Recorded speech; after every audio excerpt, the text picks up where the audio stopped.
Yo, what is going on, guys? This is Lucas here, and welcome to a brand new video, a tutorial. And some of you what the fuck? Alright, apparently it just changed it to basic, but whatever. Some of you been asking for thumbnails, how to make my thumbnails, and yep, so this is gonna be the video that I'm gonna be showing you that. I'm gonna be making the thumbnail for this video, which is a tutorial thumbnail basically. I don't really know what else to say. First thing you want to do is open paint.net, so you can get that online. Just look up paint.net and download the latest version, and it's completely free. It's extremely good for it being free. Like, it's almost as good as Photoshop, I feel like. Not as good, obviously. It doesn't have as many features, but like, you can really download a lot of plugins for this online, like effects, and one of them I'll be using a lot in this video, like drop shadow. So before I get any further in this video, guys, just pause it now and look up drop shadow paint.net plugin. Download that. That's really important for this video.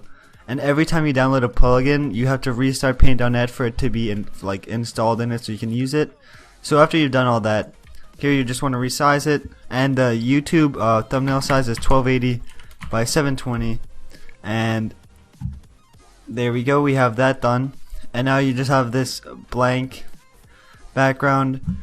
So for my tutorials, I usually use just two colors on a gradient as my background. I only make something that complicated. I have one where I have like a blurred out rainbow, but I'll just stick with two colors as the background. So I'll just use my main two color, well, like my logo colors and my banner colors, which are these two shades of purple. So I'll just use this, a magic wand tool. It selects the whole background, and you just want to drag a gradient across like so. You want to have it go around, so like that is good. Usually like something like this, you don't really see that much detail, like you can't really see the difference between the two shades. So maybe get a texture to add in the background. So I'll just look up texture HD, and I'll look for one that I think would be interesting, and one that brings a little emphasis to the bottom mid. So something like that is pretty good. I don't want that, like those lines traces there. You know what? I have to be like, this one is the same. Yeah, I'll just go with this. You just want to view image, save image as, and just save it. So I'll just name it texture HD. I really spelled that wrong, but okay.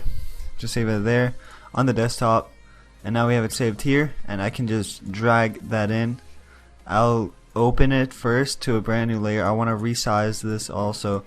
Make sure it's 1280 by 720, and then I'll just select it, and I'll just click Control C to copy it, and I'll make a new layer and put this under this one, and put Control V.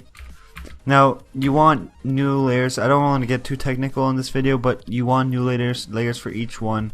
It's basically needed if you want to separate each part of the thumbnail, because if not, they'll all be one, and you can't. It's a lot harder to edit it, and it's just not good and useful. So next thing you want to do is I double click this background layer. I'll just lower the opacity a bit so you can see the background.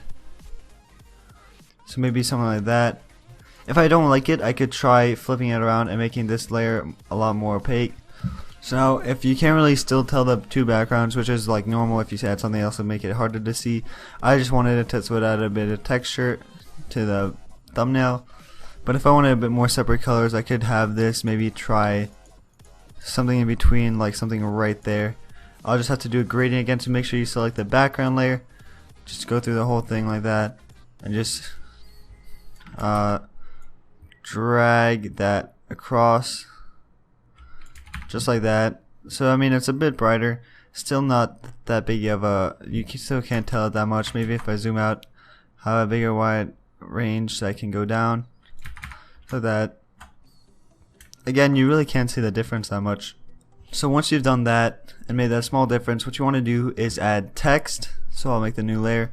I'll just put make a, you want to move that to the right spot where you're going to want to add it, put it. and then just click escape to like stop that, and then add the gaming. Again, click escape to unselect it, and then you want thumbnail.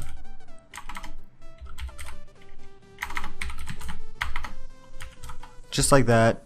So now you have your text on the far left side, and it takes up the whole spot. So just want to make it more centered between both texts. Make sure they're all evenly close to the edge. So right there. Next thing you want to do is add the drop shadow. So there, just go on the drop shadow, and you see that's what that does. It's, as I said before, it's really good for videos. And then you just want to add the drop shadow to each part one by one, just like that. And then I could just click repeat drop shadow, and there we go. And then you just want to center it a tiny bit more again, just like that. There we go. And that's it for the text. That's all you need to do. Now you usually add some, like I'd usually add like a little icon or a graphic there. So I'll find something like something that has to do with gaming. So here we go. I have my image. Save it again. I just name it as Xbox. Go there again. I just want to drag it in, click open. And now, since this isn't transparent, what you want to do is use the magic wand tool. This is why this is really awesome. You can just select everything on the outside, click delete, and now you have your transparent image. And usually the way that makes this work the best, if you have two different colors that contrast each other a lot. So let's say like for this, for example, it's a white background with a black controller. So it's really easy for the the software to tell what you want out of the image and what you want to keep in. So there we go. Just want to copy that. Make sure you have a new layer selected and paste that in, just like that. So I'll tilt it a bit. As you can see, it has a bit of white still around. That shouldn't be that big of a deal. I mean, once I'm done with this, you'll see what I mean. But there we go. You have your control on the side. Maybe make it a tiny bit smaller, just like that, and add a drop shadow to that too. And if you want, you can make it white, just like that. It's a good way to remove the little white lines you saw around it. So there we go. You have that. And let's say you wanted to add some gradient to your text. You just want to go in that, click shift to select all parts of it.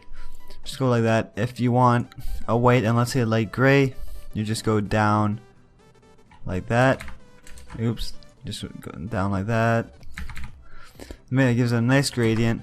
Maybe you want it to go from middle to out on both sides. So like that. I'll just stick with this. I'll make it go down pretty far down, like that. It adds a bit of color to it. Maybe I'll add a bit, make it go a little bit less deep. So like that. There we go. Just want to add it to each part. And click shift again. Make sure not to get the drop shadow in it too, just the text. Do the same thing here. There we go. And then the last part is gaming, and there we go. So that's really it. That's all I think I really need to add to this thumbnail. I'll only see what else to add. It looks pretty nice. Not the greatest thumbnail made, but you know, it's pretty good. I think it'll be a good start for a lot of YouTubers to learn how to make a thumbnail like this. Now these are really the only type of thumbnails I like this are for my tutorials. Usually I'll have just random different types of thumbnails if you want to see what I mean. Like I'll go to my Road to Division 1 series and I'll find the thumbnails for that. So find the video that has that, and this is gonna be harder than I thought it would be. I think it's this one. There we go. So you see, this is like a thumbnail I make for my Road to Division 1 series.